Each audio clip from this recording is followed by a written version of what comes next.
Holy smokes, welcome back to the MMMORE podcast. I'm Ryan Mosier. Very excited for this episode. We have Nicholas Manus, Joseph Morales, and our special guest today is Corey Ripple Effect Thomas. Let's go. What's What's going going on? on, Ripple Effect? Talk to us. Yeah, What's baby. up, Corey? All right, so Corey, so we know you through Nicholas. Nicholas, go ahead and tell us how you met Corey. So I met Corey through our Spun family group chat for Spunfest. And so after Electric Forest, I wanted to get into gloving.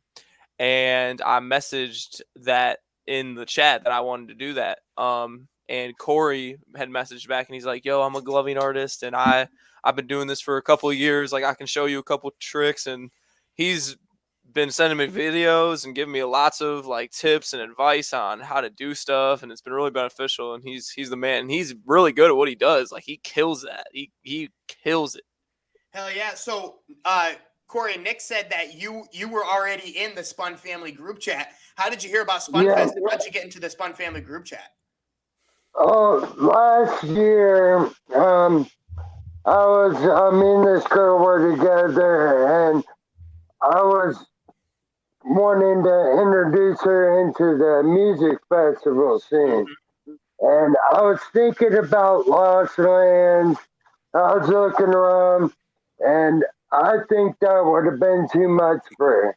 And I found Spunfest through a Facebook search and thought, that would be a great one to introduce her into the music festival scene. Yeah. And it's all been awesome and uphill from then. You know what's incredible. amazing is I think it's crazy that like Spunfest for myself and for I think these guys, Joe and Ryan, and for a lot of people I've met, Spunfest is the first music festival they've gone to. It's a very popular first music festival to go to, and I think it does a really good job of ingraining people into that music festival scene at first. It's not so intense because of all the people, Yeah. man.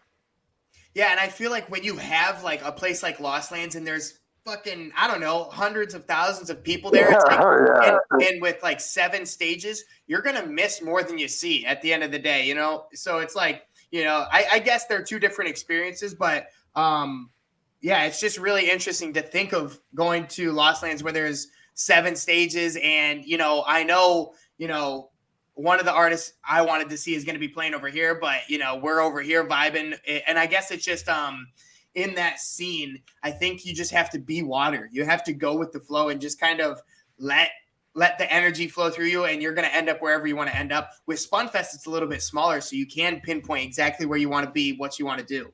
It kind of is crazy though, like when you go to the big festivals, like if you do set the intention of like things you want to do and you make like a kind of general plan, like yes, you are with a tribe of people, but everyone in that tribe of people understands that everyone is on their own personal journey as well, And so like if I, in my personal journey, have a certain emotional relationship with or connection to a artist, like I'm going to make time to see them.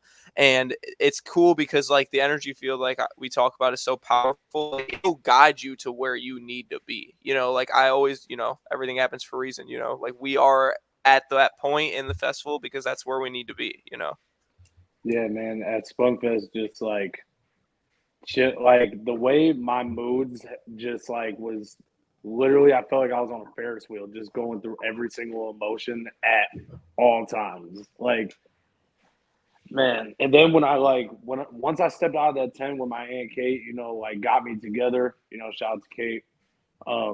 I just stepped right into guru mode. I just came out and I saw you guys all chilling. You guys looked all genuine, like Breakfast Club, type guys, right? Yeah. And I was just like slid right in between you guys into the cuddle it puddle. Yeah, man, it felt good because like, we really came from Florida, you know what I mean, to kick it at this little campground in Ohio. Yeah. Corey, where are you from? I'm from Florida. I was born in Cape Canaveral and raised in Bradenton. Gotcha. So how did you get to come to Ohio from Florida? Well, my dad got injured at work back in like 2007, and my mom was working at the Foot Locker headquarters. And in 2010, there were some issues, so they transferred her to Pennsylvania. My whole family went. I stayed down there because I had an excellent job. I thought I had a good girlfriend and stuff. And I come home one day to find her cheating on me, so I moved to Pennsylvania with my family. And since I have moved from South, I used to surf and skateboard and everything down there, and that brought me peace and a great state of mind. And I moved up north, and everything started going downhill. I got into drugs and all that, and I ended up getting hit by a cop car on June 1st, 2014, and I was a pedestrian. I was in a coma for 32 days, 6 skull fractures, 5 brain bleeds, 18 teeth knocked out. All my right side ribs are broken, and I had a couple other broken bones. Wow. And I spent 32 days in the coma, but 90 days in the hospital, having to relearn everything over again. And then when I came back home, my family, my mom and dad split up. And my brother went with my mom, I went with my dad. We went down to Nashville to his sister's. And I knew nobody. I wasn't having a really good time. So I moved up here to Ohio, where my brother lives. And I had some issues at first, but and on June 4th, 2020, I got off the drugs and stuff, went to meetings and all that shit, and that it helped me grow as a person, like how to live life without all that shit. And I met my last girlfriend there, and I got with her, and she put it in my head that all the people in the meetings were bad, so I stopped going. But they were really helping you though. Like the meetings were helping you. Oh hell yeah, they were. Yeah, I've been talking to a lot of people recently and stuff. But I think through through meetings and like certain like things that are set up, like even psychologists, like if you just develop a connection with a certain person and you can like talk about that stuff, then like that is how, for me anyways, stuff like that can become very beneficial. Yeah. But anyways, as you were saying about the gloving, you were gonna get into like how you started gloving through after the meetings. I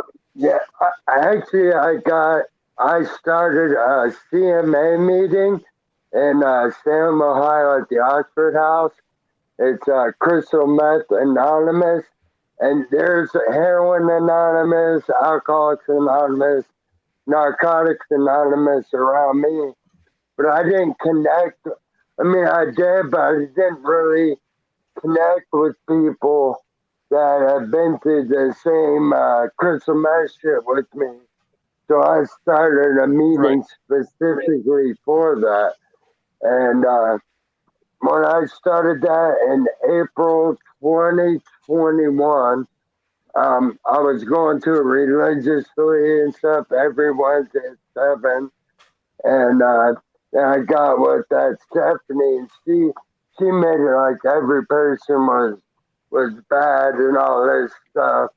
And so I distanced myself from them. And I picked up the Orbit about 3 months before I started the gloves. And I kind of got into it a little bit.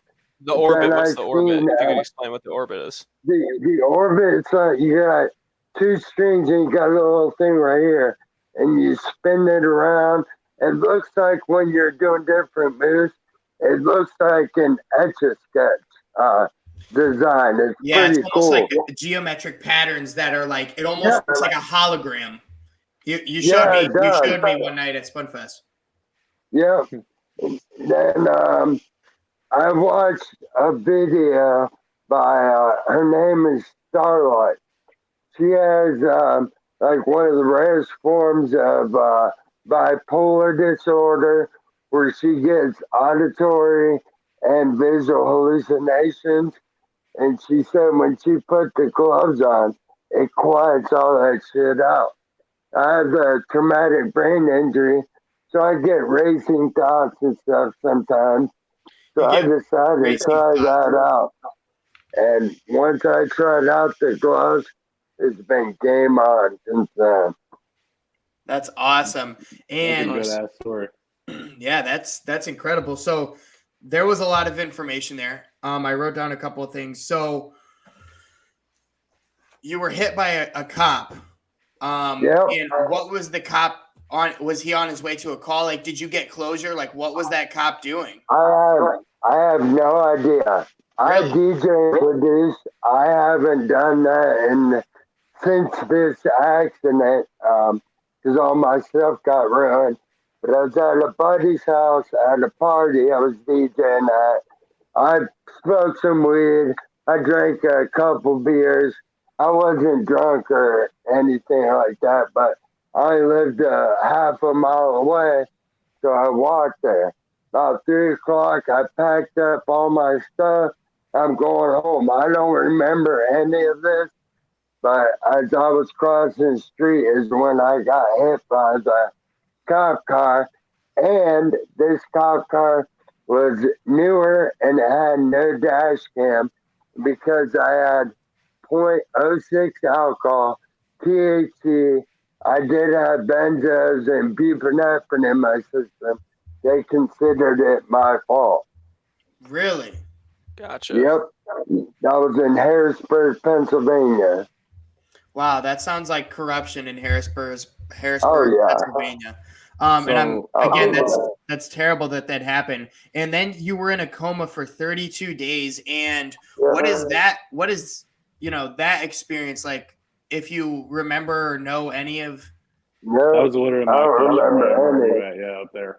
That was my question. So there was just like this huge gap of time. You just like went to sleep in that moment of the crash, and then you just wake up, and someone just tells you like it's been so long. Like when was the first conscious moment you had where someone's like it's been this long a time? July 3rd of 2014. My mom and dad and my brother were there, and I came too. I had no idea that we were in Pennsylvania. I thought we were still in Florida, and Oh shit. I think my grandpa had a part in me not dying because he died June 1st, 2005. Mine was June 1st, 2014.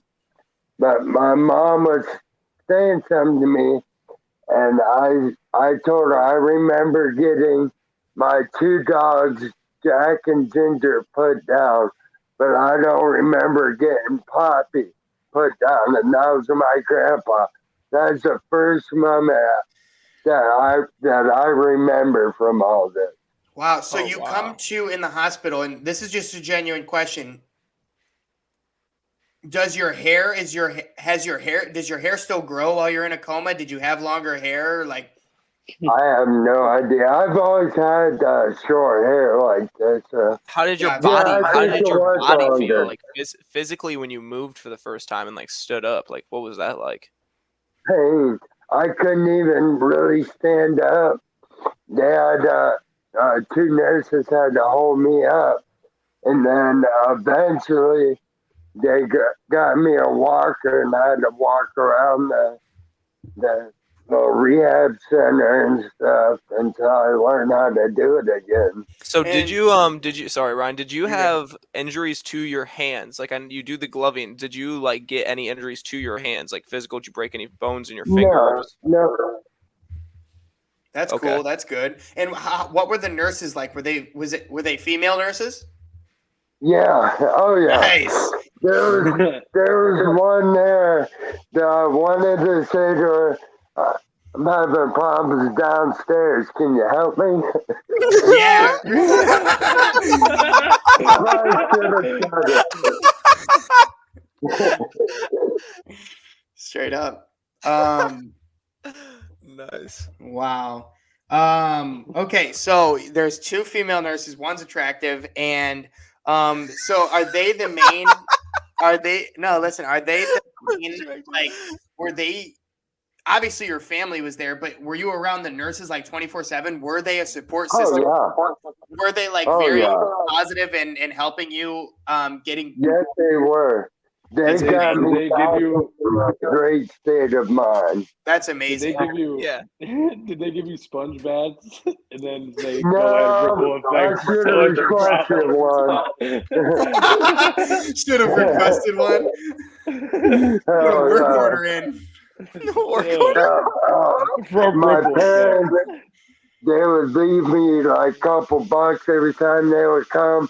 I guess I would always try to give it to the nurses for their help. Wow, dude, paid pleasure. Hell yeah. No, that's incredible. Okay, so then as we're going through the timeline, you get how long were you recovering in the rehabilitation center? A total of 90 days, including the coma. Right, and then after the 90 days, you are released back to your family, I presume. Yep. And then now you're with your family, and what's that like after all of this has happened? What's it like finally being back with your family in your home and where you're comfortable? It was pretty nice. You know, I enjoyed it. We lived like in a house. We had the upstairs. The downstairs was owned by this dude, Eric Anderson, and he's a big time attorney and stuff. And he helped me out. I should have had him help me do a lawsuit, but I didn't worry about it. I was just thankful to be alive. Certainly, And yeah. I didn't care about anything else. That's amazing. And so, okay, so now you're out of the hospital, you're with your family, and then, do you start working again, or what is kind of now you're with your family? Where do you go from there? Well, I got put on disability almost instantly, and that was when we went to I went with my dad down to Nashville. We went to the Social Security office, and when I told them what happened, they like pushed it through and everything. Because most people I hear about this say that's pretty messed up, you know, that you're accused of it and there's no video evidence or anything. There probably was a dash cam, they just got rid of it. Right. Yeah. That I mean, there's corruption terrible. in that. So Yeah. you said you were on disability, right? Yep. Yep. Does that include food stamps? Because you know, if you just like trying to bust those down, you know, I'll buy some from you. Yeah. I don't $50 a dollar. What? I just want to throw that out there. You know, I get them both, but I get like the bare minimum Social Security. I get like $900 a month, but I work part time. I haven't these last couple of weeks. He's out of town. I work part time with one of my buddies, Brad. He's a private contractor, and I'll help with like the cleanup. I've helped do some drywall mudding and taping, and Nice. and done some stuff. And then every year I work at the Factory of Terror. It's a haunted house in Tampa, and we do Friday, Saturdays, and Sundays. Dude, if I came in contact with you in the dark, I'd be scared shitless. But truly, but no, so no, you're a handyman in more ways than one. I mean, you're doing the gloving, and then also you're helping do construction drywall and stuff like that. Yeah. Yeah. Dude, that's incredible, and that's awesome, man. As helpful as the disability is, bringing purpose to your life through, bonding with people at your work and having a job and banding together and finishing something together is, I mean, that's got to be fulfilling and meaningful to you in some type of way. Oh yeah. You just find a greater appreciation for life in all areas. Oh yeah, dude. Yeah, it's good. Because of your experience. One of the things that brings me joy is helping the next.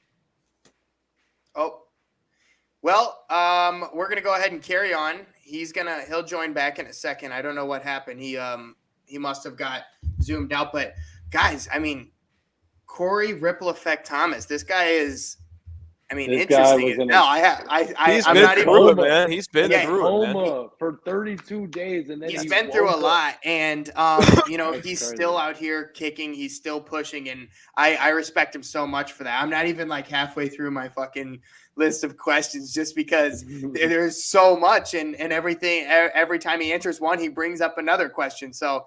And it's honestly crazy to see him at the festival, like at Spunfest, meeting him there for the first time after. I was talking to him probably over the group chats for like 3 or so months, and like he being at the festival, like meeting him, he walks around and he's just like talking to everybody, makes people feel good. You know what I mean? He gives them gloving shows. Like, I'm excited to see talk more about the gloving and the aspects about that. When I was outside the porta potty, I was like holding my penis so bad, right? Like I was like, oh my god, there's like 4 people in front of me. I seen Corey. I was like, what's up, man? Where's your campsite at? He was like, up here. I was like, can I go piss by it? And he was like, yeah, man, come on. So like, he's just like, we're walking, bro. He had his shit together. Like they had like nice food and a blacktop and shit. And I was like pissing over by the tree. And I was just checking out his campsite. He had a cool little tent. He should be able to just click back on the link. Well, his phone might have died or something. All right, well, let me message him. Oh, he said what happened. Sure. Try. Tell him to join back. Yeah, join back in. This is so unprofessional. No, it's not. Who cares? I'm talking, and as I'm thinking about, I mean, this platform is to bring people to light, is to shine the spotlight on people. So I'm wearing a fucking SpongeBob parlor that lights up, and I'm talking about not professional. All right, here we go. The connection's kind of doing a little poor right now, but anyways, but no, you're right though. Like about bringing Corey back into light the to people's here. creations and there we go. Hey, sorry, I don't know what had happened. Yeah, that was weird. He is back. What were we talking about? Actually, let's. I wanted to go into a different kind of like, I wanted to go into the gloving a little bit and how you got into that. Really, like, you love music festivals, you love Spunfest, right? And you love the gloving. Yeah. So like what came first? Did you listen to some good music? You said that you listened use that Orbit Rave toy, and let's see if I pulled that up for a second. Let's check this out. I think I want to make sure that this is what you're talking about, the Orbit Rave toy. These things right here. Is it like I've never seen those. I don't see it. Is it like? Yeah, it's up there. Click on that yellow one, Nick. The second one. Yeah. It did not come up on my screen. Oh, Ripple Effect. Yeah. Oh yeah, that might, whether that is or isn't. That's it. It's kind of like that kind of look. What are those, Yeah. Nick? 'Cause them But bitches anyways, are nice. Corey, did you always listen to electronic or EDM or rave music, or Yeah. at certain parts of your life you listen to rap, maybe some Gangster's Paradise or something like that? What was it always EDM, or did you also enjoy other music genres?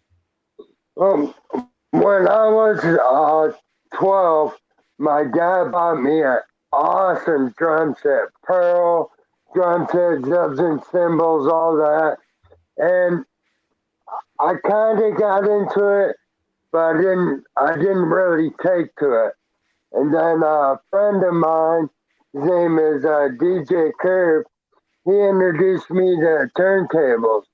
And I was 12 years old when I was introduced to that. And I was down in Florida. And I've been a Florida breakbeats fan since I was about 12 years old. Wow. But I like all kinds of music. It doesn't really matter what genre it is. I'll listen to it. No, that's when it great. comes to the gloving, what are your favorite artists to glove to? Enzo, LS Dream. I'm not sure who the artists are, but I'll pull up like an Alan Watts chill step mix for like in the mornings. Put that on. I Okay. really like going to that down tempo stuff. So do you glove every day? Do you have like a routine gloving, Oh or do you yeah. just kind of throw them on, play some music, and just go with it?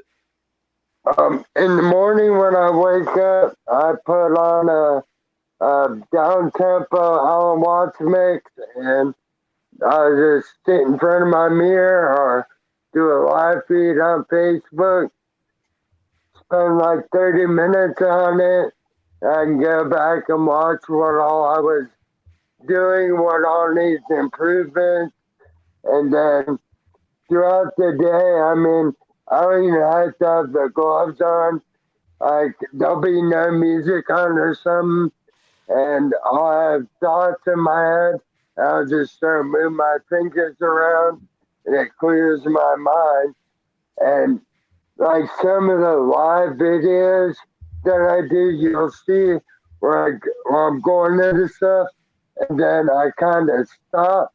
That's because I get like a negative thought in my head, and for a second I'll be stopped, but then I do that stuff with my fingers and hands, and it pushes that negative thought out of the way, and then Absolutely. I can think about it more clearly. Yeah, and Nick, go ahead. you've told me. I mean, in the festival scene, like I've seen it with my own eyes, you transforming fear or self limiting thoughts into energy, into movement. Oh So go yeah. ahead and tell us about that. Yeah, Uh, it's like the letting go of a certain thought or movement. Like you have this thought, right, and you have this anxiety or whatever's going on in your head, and then you move at the festival. It really challenges you to be present in the moment, and then you dance and you flow to the rhythms and the vibrations, and it just carries you and takes you through the whole thing. And I love how Corey applied that not only just the festival to his life, because that's why I think the festivals are so powerful, is because you can learn these lessons and go through these transformations at the festival and then integrate it into your life. oh yeah. Yeah. Yeah. On Thursday that I first got there, I mixed some stuff, and I was 100% sure that I was dead. That none of it was going on. But I had Jorma and Darren. They helped bring me back from that dark place that I was in. And right then I knew I found the people that I've been looking for my whole life, because anybody around here or anybody I think to my friend, all they would have done is make matters worse for me for their own enjoyment. I feel you, man. I've had friends like that in the past as well. Yeah. I've had my shout out to my aunt Erica and my aunt Kate. You know, them are my people that I go to when I'm starting to feel like I'm in a dark place, and like I felt like, you know, there's a whole campsite around me, and you know, I still feel alone. You know. Yeah. And then Friday we had issue 2, and I almost let it get the best of me. But a couple people at my campsite, and then all of y'all made me realize it's a fucking great experience there. Was that me the whole time? I didn't know what just happened because my connection just got really screwed up. Yeah, Nick, Mine you were did as frozen. well. Joe, you were good. But yeah, I mean, just walking around and looking at the scenes, like the sun was setting. There's a beautiful orange hue on the trees, and there's bubbles in the air, and smoke in the air from all the fires and stuff like that. I love the bubbles so much. Like when I see the bubbles, it's just the ultimate like feel good, like mystical, like cartoon Disney like feel. You know, it's like like it just feels so like feel good. Dude, bubbles. I love I like wearing when you're in the a crowd. onesie. I like when you're in the crowd and like people you'll get all these different sensations, right? Physical especially. And so like these people like will carry around these toys, like these stuffed toys that are like soft and tap you with them, and then you'll feel the bubbles in the air like that will pop on your skin. It's like, yeah, it's crazy. Love the bubbles. Yeah, dude. Anyways, Joe, as you were saying. I was saying that I love wearing my onesie with my Timberlands. That's my favorite thing to do. Yeah. I feel like with the Timberlands, like every time I wear Timberlands, like I don't know why, I've always felt like a grown ass man. Like even when I was a child and I got my first pair of Timbs, I've always just felt more grown. You know, the Timberlands and jeans. You know, but like feel while like I'm a wearing real that man. onesie, yeah, while I'm wearing that A onesie, worker.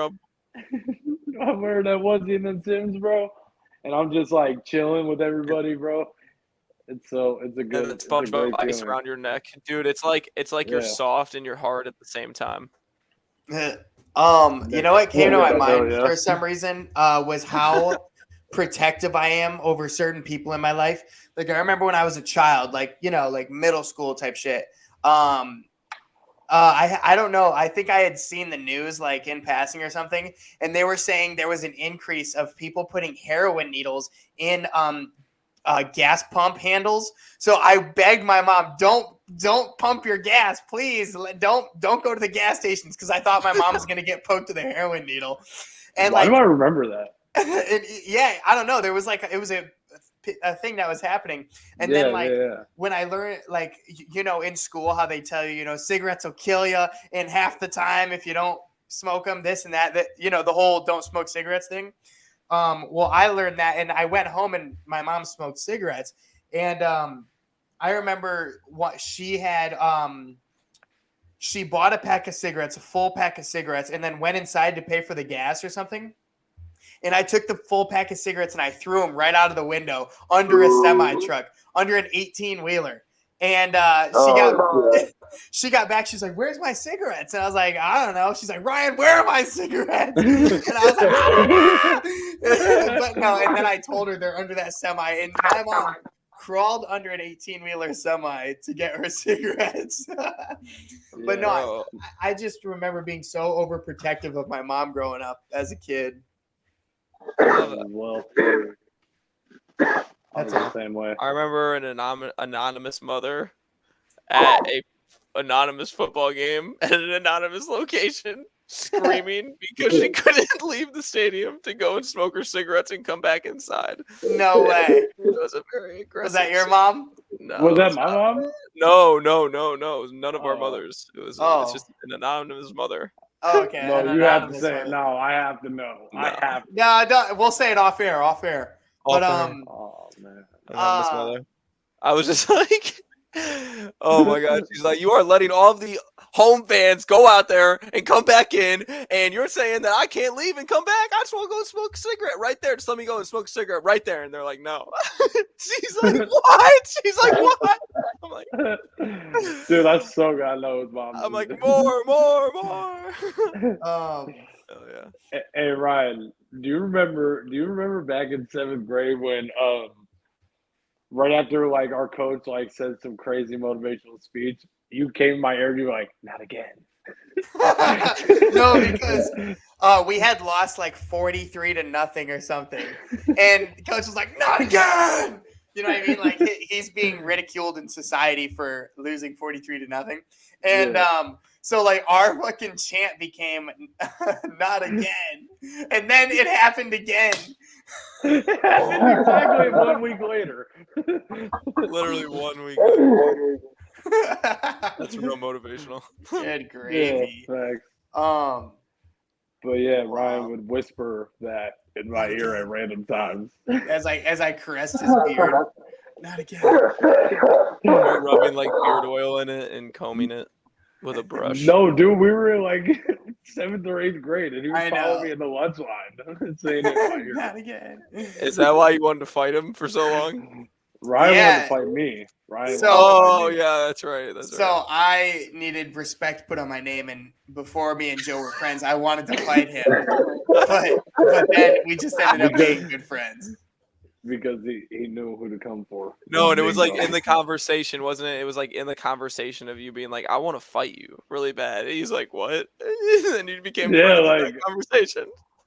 Yeah, sometimes all you gotta say is, "I want to fight you," because you know. It was odd. I was like, "No, you don't." You know what I mean? Because every time I see him in school, it was just a head nod or something. He'd never like be like anything like that. So Ryan, now you know at every single head nod, Ryan's just thinking in his head, "Oh man, I just want to kick that guy's teeth."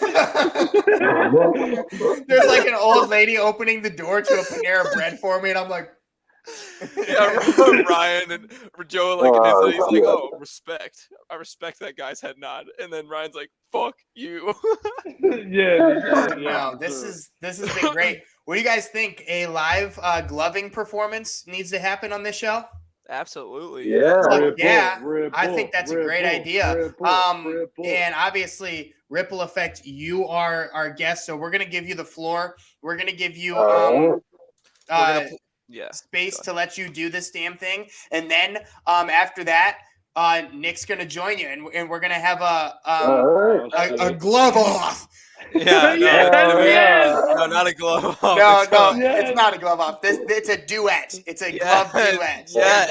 They complement each other. Oh, he was ready, Nick. He strapped it on and just let it go. I wish I could pull this off and smack you through the. Do you? Awesome. So we're gonna go ahead and remove ourselves, and then we'll put Ripple as the main page. What do you think about that? You know which song to play. Oh shit. Yeah. Star Wars. Sweet. Effect. All right, Ripple. Get me out of here. You have the floor. All right.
All right, that was sick. All right, Nick, are you ready to do a gloving duet with our boy Ripple Effect?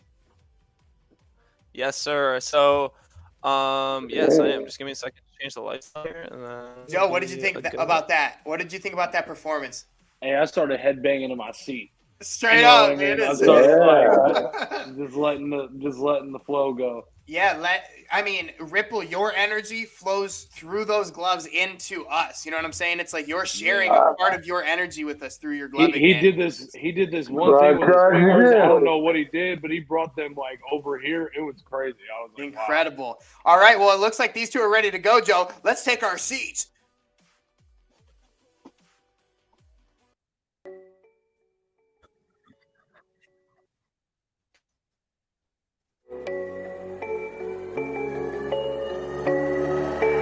Barrel.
Wonderful job, boys. Okay, Corey, look at this. Yeah, keep going, Corey.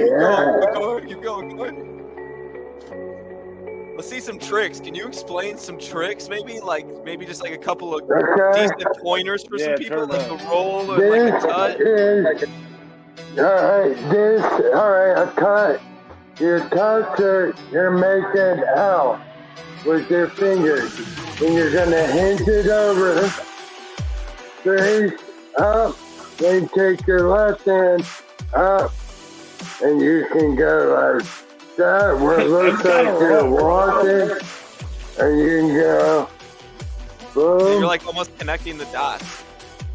Yeah, you're basically tracing. You're making a line that you can make your fingers roll out as you're drawing past it.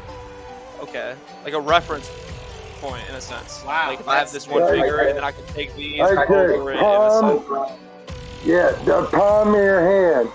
Like you would trace.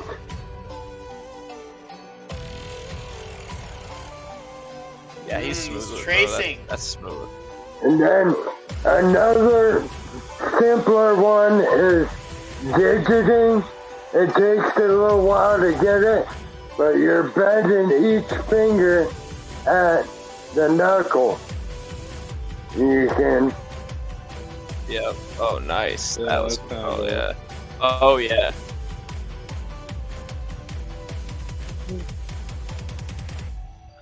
Dude, that's fire. Oh yeah.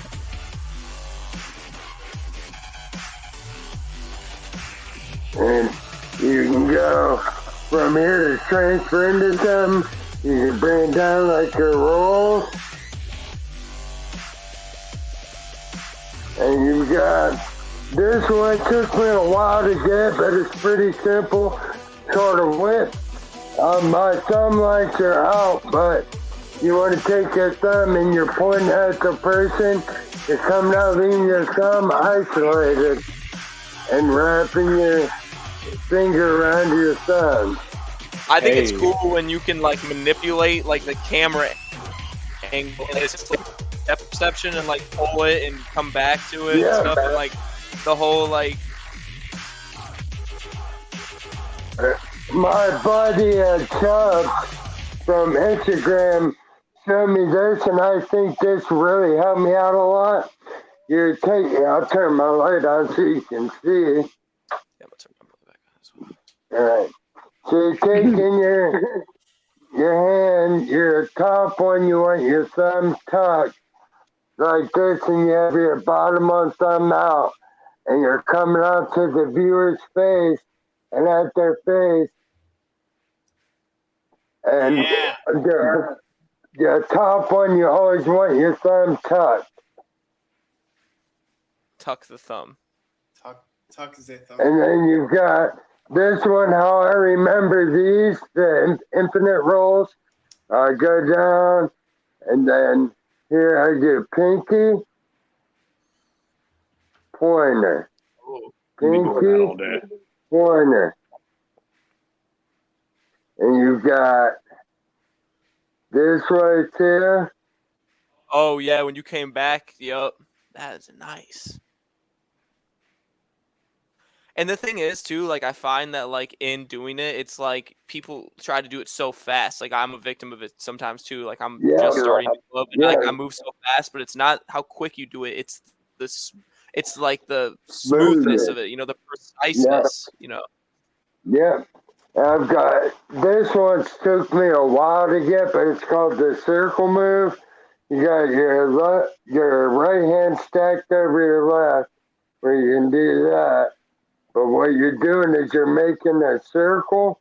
So you're tucking their top hand back in and around. Nice. Yep. Wow. Yeah, Yeah, you that got is it like fucking that. awesome. Yeah, I you were think cru- I you were haven't heard you were it try the other way. you were crushing it at Spunfest. My face was melted by Corey Ripple Effect Thomas. Oh, yeah. He's a Yes. certified. Yeah. Corey is a certified face melter. Certified face That melter. was my whole goal. Dude, Corey, so yeah, what are some festivals you're gonna go to in the future? And what festivals actually, before you answer that question, what festivals have you gone to besides Spunfest, if any? And you know, like I said, which ones do you want to go to in the future? 2010, I went to my first music festival, and that was Ultra. Oh my gosh, that was amazing. Then in 2013, I went to the Electric Zoo where 4 people overdosed or they got bad ecstasy. 2 of those 4 died. And then in 2012, it's similar to Spunfest. I was a member of It's called Booty Basement. That's where I still DJing. And we had a festival called First of the Frost. We only had about maybe 50 people. So I bet that's pretty big now. And then the next one after that, after Alexis G, was Fun Fest. Nice. I And then want to check out the Ledges this year. the Legends, Nelsons. Yeah, I would like to take a look at Legends, Nelsons, because there's so many people that I go to fests with that have gone there from my home, but I didn't really start going to festivals like that until I moved to Florida. So one day I'll go to the Ledges though. Yeah. But that's what's up, brother. Yeah, I'm in festival retirement currently.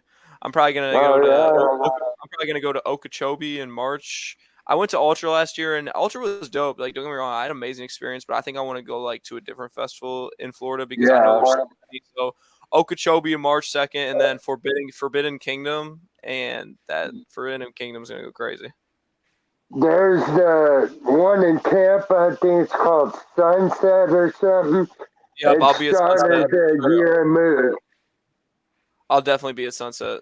That's a fact. Yeah. I'd like to go to Imagine too, because Imagine's in Georgia, so that's close to Florida. So I could probably hit Imagine at some point next year, and Wakan Fest too. I'd love to hit Wakan.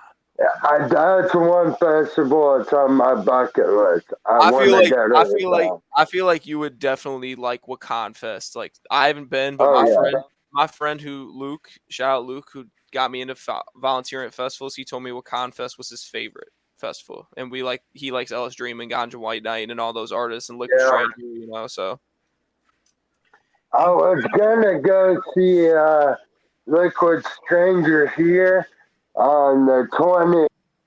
I'm not able to make it out. You're not gonna be able to make it. To go to the Liquid Stranger Fest concert. Yeah. Well, we're hitting that 52 mark. Does anybody have any more questions for our boy Ripple Effect? I do want to say, so Corey, if you would like, I know we talked about this before, but so I'll give the audience kind of an overview of what I'm talking about first. So on our website, more.universe, you can find it in our Instagram bios and YouTube.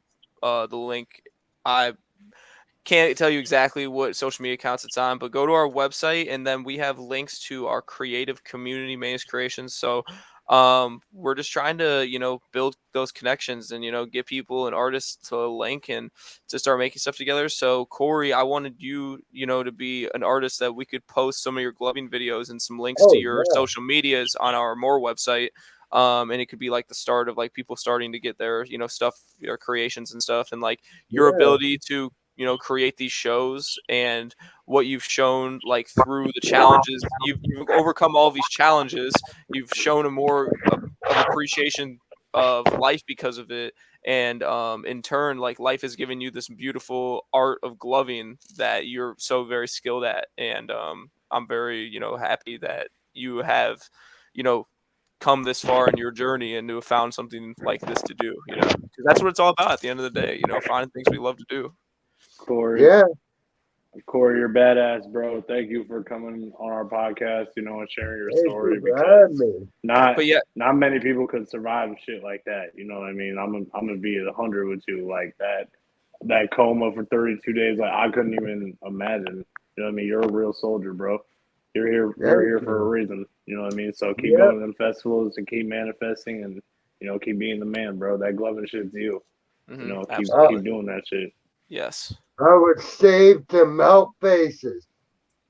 Yeah. Yes. Yeah. Facts. But yeah, professional face melter. Link on the website. Submit creative work. You can submit creative work on there for everyone watching. If you want to be on the website, or if you want to, what was I gonna say? I forget. But yeah, just go and submit your work. If you want to be on the podcast as well, we want to have creative artists. You know what I mean? Get on here and share their stuff and collab. Yes, on our website, there will be a collab link. So you hit that, tell us everything about you, from your name, your social medias, what you want to bring, the energy you carry, all that good stuff. You can find that, me personally, in my Instagram bio, ratio.golden369. It'll be the More Universe link. Other than that, Corey, Ripple Effect Thomas. I love you, brother. So glad to have met you at Spunfest and to have been able to follow through and bring you on the show. And we're really happy to have you a part of what we've been able to do so far. I'm happy I can be a part of it. Awesome, man. Well, this has been the MMMORE podcast, everybody. Like, subscribe, comment, and we will see you next time. Namaste, my